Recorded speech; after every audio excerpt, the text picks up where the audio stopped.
വീണ്ടും ഞാൻ നിങ്ങളോട് പറയുന്നു, നിങ്ങളുടെ മതം ഏതുമാകട്ടെ, ജാതി ഏതുമാകട്ടെ, രാഷ്ട്രീയ പാർട്ടി ഏതുമാകട്ടെ, ഭാഷ ഏതുമാകട്ടെ, പരമപവിത്രമായ ഭാരതത്തിന്റെ മക്കളായ നിങ്ങൾ ആ രാഷ്ട്രത്തിന്റെ പൈതൃകത്തിന്റെ അവകാശികളാണ്.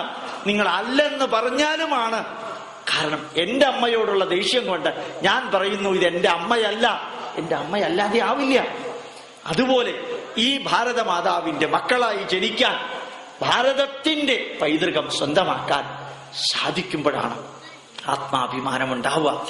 ലോക ജനത രണ്ട് കയ്യും നീട്ടി സ്വീകരിക്കാൻ ആഗ്രഹിക്കുന്ന പൈതൃകത്തെ ബുദ്ധിയും യുക്തിയും ശാസ്ത്രവും ഉപയോഗിച്ച് പഠിച്ച് മറ്റുള്ളവർക്ക് പ്രചരിപ്പിച്ച് ഭാരതീയ പൈതൃകത്തെ എതിർക്കുന്നവരോട് ശാന്തമായി പറഞ്ഞു കൊടുക്കാം. ശ്രീനാരായണ ഗുരുദേവന്റെ സന്ദേശം ഓർക്കുക, വാദിക്കാനും ജയിക്കാനുമല്ല, അറിയാനും അറിയിക്കാനും വേണ്ടി പഠിക്കണം. വാദിക്കാനും ജയിക്കാനുമല്ല, അറിയാനും അറിയിക്കാനും വേണ്ടി